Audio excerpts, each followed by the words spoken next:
വിമല ഹൃദയ പ്രതിഷ്ഠ, ദൈവകരുണ എന്നിവയെക്കുറിച്ച് മാതാവ് കഞ്ചിക്കോട് റാണിക്ക് നൽകിയ സന്ദേശം.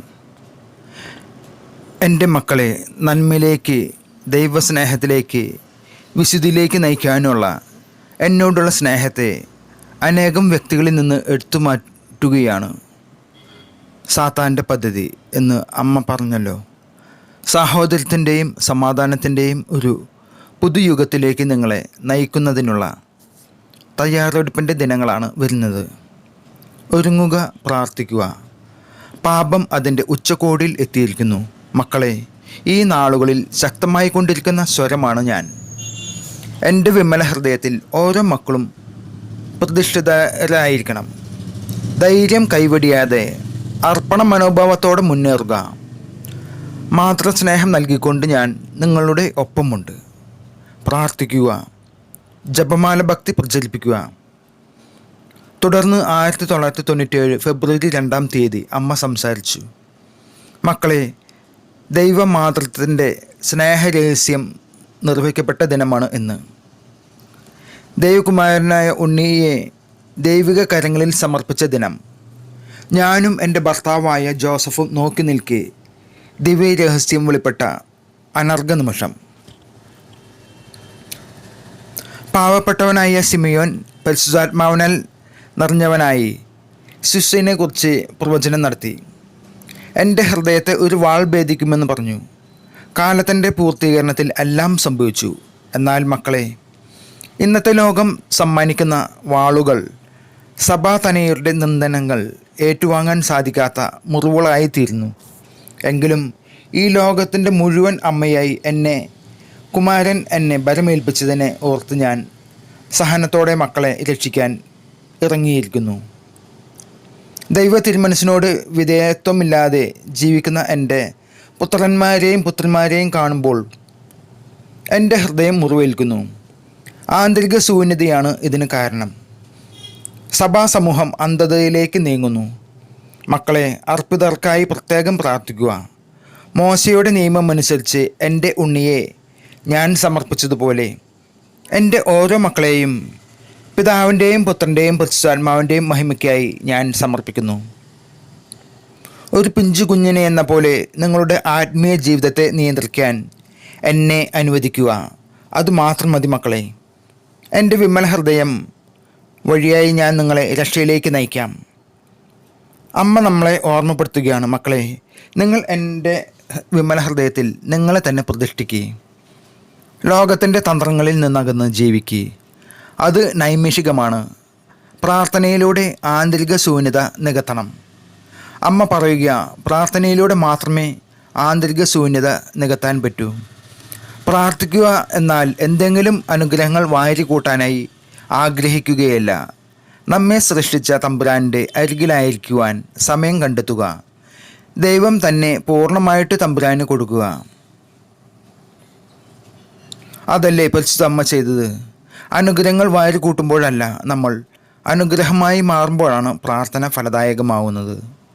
അനുഗ്രഹം അവകാശമാക്കാൻ വേണ്ടി വിളിക്കപ്പെട്ടവരെന്ന് നമ്മൾ പത്രോസ് ശ്ലീഹായിലൂടെ യേശു നമ്മോട് പറഞ്ഞിട്ടുണ്ട്. ആ അനുഗ്രഹം ലോകത്തിന് കൊടുക്കണമെന്ന് ഈശോ നമ്മോട് പറഞ്ഞിട്ടുണ്ട്. അത് സ്നേഹത്തിലൂടെ സ്നേഹിക്കാൻ പ്രാർത്ഥനയോടെ ശക്തി വേണം. ലോകത്തിൻ്റെ ഒരു തരി പോലും കണികയില്ലാത്ത ഈശോ ലോകത്തെ സ്നേഹിക്കുന്നത് പോലെ സ്നേഹിക്കാൻ, പാപത്തെ വെറുത്ത് സ്നേഹിക്കാൻ പ്രാർത്ഥന വേണം. പ്രാർത്ഥിക്കാം. നമുക്ക് സന്യസ്തർക്ക് വേണ്ടി, സഭയ്ക്ക് വേണ്ടി, ലോകം മുഴുവനും വേണ്ടി നമുക്ക് പ്രാർത്ഥിക്കാം. ഈ ലോകം സ്വർഗത്തിന് സമ്മാനിക്കുന്ന നിന്ദനങ്ങൾ അത് ഇല്ലാതാകട്ടെ എന്ന് നമുക്ക് ആഗ്രഹിക്കാം. സ്വർഗം സന്തോഷിക്കട്ടെ, ലോകം കൃപയിൽ വളരട്ടെ എന്ന് നമുക്ക് ആഗ്രഹിക്കാം. തുടർന്ന് 1997 ഫെബ്രുവരി 11 അമ്മ പറഞ്ഞു.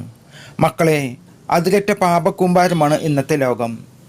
എവിടെ നോക്കിയാലും ആർഭാടങ്ങളും ലൈംഗിക പാപങ്ങളും ഏറിയിരിക്കുന്നു. മനസ്സിൻ്റെ ശുദ്ധതയെ മലിനപ്പെടുത്താൻ, അഹങ്കാരം നൽകാൻ മുൻകാലത്തേക്കാൾ അധികമായി എൻ്റെ ശത്രു ഉത്സുകനാണ്.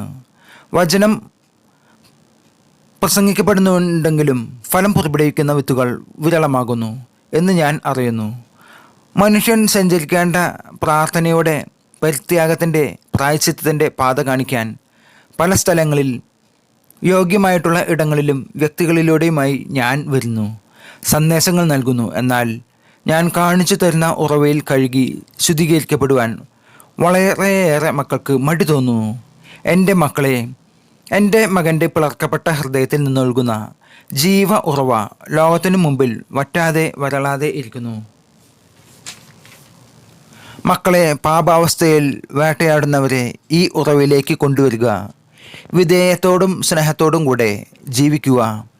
അമ്മ പറയുന്നു, കർത്താവിൻ്റെ പിളർക്കപ്പെട്ട തിരുഹൃദയത്തിൽ നിന്നൊഴുകുന്ന ദൈവത്തിൻ്റെ കരുണയുടെ ഉറവ വറ്റാതെ വരളാതെ ഇപ്പോഴും അങ്ങനെ തന്നെ നിലനിൽക്കുന്നുവെന്ന്. അവിടുത്തെ കരുണയ്ക്ക് പരിമിതിയില്ലെന്നോ അമ്മ പറയുന്നത്. ആ ഉറവയിൽ കഴുകി വിശദീകരിക്കപ്പെടുന്നവനാ അമ്മ നമ്മളോട് പറയുന്നത്. നമുക്ക് ഓടി അണയാം കർത്താവിൻ്റെ കരുണയുടെ ഉറവയായ ദിവ്യഹൃദയത്തിൻ്റെ അരികിലേക്ക്. പാപാവസ്ഥയിൽ വേട്ടയാടപ്പെടുന്നുവെന്ന് നമ്മൾ തിരിച്ചറിയുന്നത് വരെ നമ്മുടെ പാപങ്ങളെ ഈ ഉറവയുടെ അരികിൽ കൊണ്ടുവന്ന് കഴുകാനായി എപ്പോൾ നാം തയ്യാറാകുന്നു, അപ്പോൾ തന്നെ ആ സമയം തന്നെ കർത്താവിൻ്റെ കരുണ നമ്മിലൂടെ ലോകത്തിലേക്ക് കൃപയുടെ നീർച്ചാലുകളായിട്ട് ഒഴുകുമെന്ന് പരിശുദ്ധ അമ്മ ഉറപ്പു തരിക. മടി കാണിക്കരുത്. എത്ര വലിയ പാപിയാകട്ടെ, ആ പാപിക്ക് കരുണയുടെ വഴി തുറക്കാൻ നമ്മുടെ അമ്മയെ ഈശോ പറഞ്ഞയച്ചിരിക്കുകയാണ്. കരുണയുടെ വഴി മക്കൾക്ക് പറഞ്ഞു കൊടുക്കുവാനായിട്ട് അമ്മ പറയുന്നുണ്ട്. തുടർന്നുള്ള സന്ദേശങ്ങളിൽ ഏറ്റവും വലിയ പാപിയും ഏറ്റവും അധികം കരുണയ്ക്ക് അർഹനാണ്. അർഹത നേടുന്നത് ഈ ജീവൻ്റെ ഉറവയുടെ കരുണയുടെ ഉറവയുടെ അരികിലേക്ക് ഓടി അണയുമ്പോഴാണ്. വീണ്ടും അമ്മ പറയുന്നു, മക്കളെ, എനിക്ക് ഏറ്റവും പ്രിയപ്പെട്ട പ്രാർത്ഥനയാണ് ജപമാല. നിങ്ങൾ ജപമാല ചൊല്ലുമ്പോൾ നിങ്ങളോടൊപ്പം ഞാനും പ്രാർത്ഥിക്കേണ്ടതിന് നിങ്ങൾ എന്നെ ക്ഷണിക്കുക. ജപമാല മണികൾ എൻ്റെ വിരലിലൂടെ ഞാൻ ചലിപ്പിക്കും. അപ്പോൾ നിങ്ങളോട് സ്വർഗീയ മാതാവിൻ്റെ കൂടെ പ്രാർത്ഥിക്കുന്ന മക്കളായി തീരും നിങ്ങൾ. അപ്പോൾ സാത്താൻ്റെയും അവൻ്റെ ദുഷ്ട സൈന്യത്തിൻ്റെയും ഭീകര സംരക്ഷണത്തെ എതിർത്തു നിൽക്കുവാൻ നിങ്ങൾക്ക് സാധിക്കും. അവൻ്റെ സമരത്തിനെതിരായിട്ടുള്ള സുശക്തമായ ഒരു ആയുധമാണിത്. ജപമാല ചൊല്ലുമ്പോൾ സ്വർഗവാസികളോടൊപ്പം പരിശുദ്ധ തൃത്വം സന്തോഷിക്കുന്നു. നിങ്ങൾക്ക് ചുറ്റും സംരക്ഷണം ലഭിക്കുന്നു. നിങ്ങൾക്കായി കോട്ടകൾ സൃഷ്ടിക്കപ്പെടുന്നു. Ave Maria, hallelujah. എത്ര വലിയ ഉൾക്കാഴ്ചയാണ് ജപമാലയെക്കുറിച്ച് നമുക്ക് ലഭിക്കുന്നത്. അമ്മയ്ക്ക് ഏറ്റവും ഇഷ്ടപ്പെട്ട പ്രാർത്ഥന ജപമാല പ്രാർത്ഥന.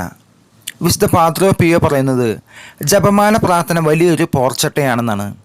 വിശുദ്ധ പാദ്രോയുടെ ജീവിതത്തിലൂടെ എപ്പോഴൊക്കെയെങ്കിലും പോകാനായിട്ട് അവസരം കിട്ടിയാൽ മടി കാണിക്കരുതേ. എല്ലാ വിശുദ്ധരിലും നിറഞ്ഞു നിന്ന ഭക്തിയാണ് ജപമാല ഭക്തി. ജപമാല പ്രാർത്ഥനയുടെ അർത്ഥവും വ്യാപ്തിയും വളരെ വലുതാണ്. പ്രിയപ്പെട്ടവരെ, ഞാൻ സ്വന്തം അനുഭവത്തിൽ നിന്നും പറയുകയാണ്. അമ്മ പലപ്പോഴും ജപമാല പ്രാർത്ഥനയുടെ സമയത്ത് അരികിൽ വരാറുണ്ട്. എങ്ങനെയെന്നോ, അമ്മ പഠിപ്പിച്ചതനുസരിച്ച് ഞാൻ അമ്മയെ വിളിക്കും. അപ്പോൾ അമ്മയുടെ കുഞ്ഞ് പ്രാർത്ഥനയ്ക്കായി ഒരുങ്ങുന്നു. അതിനുള്ള വിശുദ്ധിയും പവിത്രതയും എനിക്കില്ല. ജപമാല പ്രാർത്ഥനയിൽ നിറഞ്ഞു നിൽക്കുന്ന ഈശോയുടെ ജീവിത രക്ഷകരായ രഹസ്യങ്ങളുടെ പൂർണ്ണത സ്വീകരിക്കാൻ എനിക്കും എന്നിലും ലോകത്തിനും വേണ്ടി കുടുംബത്തിനും സാധിക്കേണ്ടതിന് അമ്മ മാതാവേ, അമ്മ എൻ്റെ അരികിലേക്ക് വരണേ എന്ന് അങ്ങനെ വിളിക്കുമ്പോൾ അമ്മ വരാറുണ്ട്. പ്രിയപ്പെട്ടവരെ, അമ്മയ്ക്ക് സന്ദേശത്തിൽ പറഞ്ഞതുപോലെ അമ്മ വരും. നമ്മുടെ അയോഗ്യത മനസ്സിലാക്കിയിട്ട് അമ്മ വരും. ആ സമയത്ത് നമ്മൾ എന്താണോ ചെയ്യേണ്ടത്, നമ്മുടെ കയ്യിലിരിക്കുന്ന ഈ ജപമാല അമ്മയുടെ കരങ്ങളിലേക്ക് വിശ്വാസത്തോടെ സ്നേഹത്തോടെ വെച്ചു കൊടുത്ത് അമ്മയുടെ കരങ്ങൾ ചേർത്ത് പിടിക്കണം. പിന്നെ ഈ ജപമണികൾ ഉരുളുന്നത് നമ്മുടെ കരങ്ങളിലൂടെ അല്ല, അമ്മയുടെ കരങ്ങളിലൂടെയാണ്. അമ്മ പറഞ്ഞിട്ടുണ്ട്, നിങ്ങൾ ജപമാല പ്രാർത്ഥന ചൊല്ലുമ്പോൾ പ്രാർത്ഥിക്കുമ്പോൾ നിങ്ങൾക്ക് ചുറ്റും സംരക്ഷണ കോട്ടകൾ മാലാഖമാർ സൃഷ്ടിക്കുകയാണ്. നമ്മൾ സഭയ്ക്ക് വേണ്ടി പ്രാർത്ഥിക്കുമ്പോൾ സഭയ്ക്ക് ചുറ്റും സംരക്ഷണത്തിൻ്റെ കോട്ട, ഈ ജപമാല മണികളുടെ കോട്ട പരിശുദ്ധ അമ്മയോട് ചേർന്ന് മാലാഖമാർ കെട്ടുകയാണ്. നമ്മുടെ കുടുംബത്തിന് ചുറ്റും നമുക്ക് ചുറ്റും സംരക്ഷണത്തിൻ്റെ കോട്ട കെട്ടപ്പെടുമ്പോൾ, ദിവ്യമായ കോട്ട കെട്ടപ്പെടുമ്പോൾ, വചനത്തിൻ്റെ കോട്ട കെട്ടുമ്പോൾ തൃത്വം സന്തോഷിക്കുന്നു. ആ കോട്ടയെ ഭേദിച്ചു വരുവാൻ ഏത് തിന്മയ്ക്കാണ് സാധിക്കുക?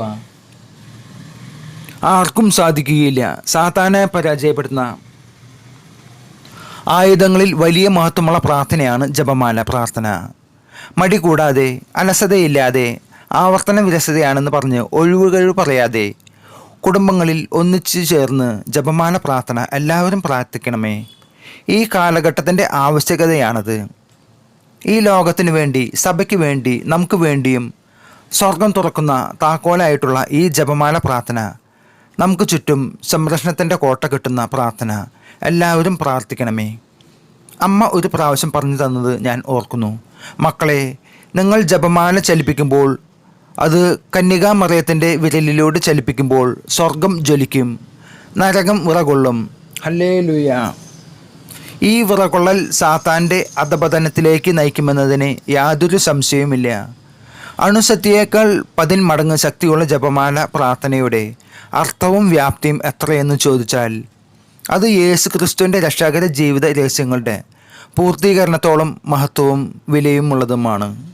അതുകൊണ്ട് ദൈവത്തിൻ്റെ മഹത്വത്തിൻ്റെ സാന്നിധ്യം ജീവിച്ചിരിക്കുമ്പോൾ അനുഭവിക്കാൻ, ലോകത്തിന് അനുഭവിക്കുവാൻ, ലോകത്തിലായിരിക്കുമ്പോൾ തന്നെ അനുഭവിക്കാൻ, സ്വർഗത്തെ സന്തോഷിപ്പിക്കാൻ നമുക്ക് ഒരുമിച്ച് പ്രാർത്ഥിക്കാം. ജപമാല പ്രാർത്ഥന നമുക്കുമായിരിക്കാം. പ്രാർത്ഥനയോടെ praise the Lord. Ave Maria, Ave Maria. Kanjikode റാണിക്ക് 1997, 2000 കാലഘട്ടങ്ങളിൽ പരിശുദ്ധ മാതാവ് പലപ്പോഴായിട്ട് പ്രത്യക്ഷപ്പെടുകയും അനേകം സന്ദേശങ്ങൾ മാതാവ് നൽകിയിട്ടുണ്ട്. അവയിൽ ഒന്നാണ് ജപമാല ഭക്തിയെക്കുറിച്ച് മാതാവ് പറയുന്നത്. ജപമാല അത് എല്ലാ ദിവസവും നമ്മുടെ ഭവനങ്ങളിൽ ചൊല്ലേണ്ട ഒരു പ്രാർത്ഥനയാണ്. അത് സാത്താൻ്റെ ശക്തികളെ തകർത്തെറിയുന്ന ഒരു സംരക്ഷണ കോട്ടയാണ് ജപമാല പ്രാർത്ഥന. അതുകൊണ്ട് ഒരിക്കലും ജപമാല പ്രാർത്ഥനയിൽ നിന്ന് നമ്മൾ ഒഴിഞ്ഞു മാറാതെ അമ്മയോടൊപ്പമായിരിക്കാൻ നമുക്കും ശ്രമിക്കാം. ഈശോനാഥൻ്റെ ശക്തമായ അനുഗ്രഹം നമ്മളിലേക്ക് ചൊരിയപ്പെടട്ടെ. ആമേൻ.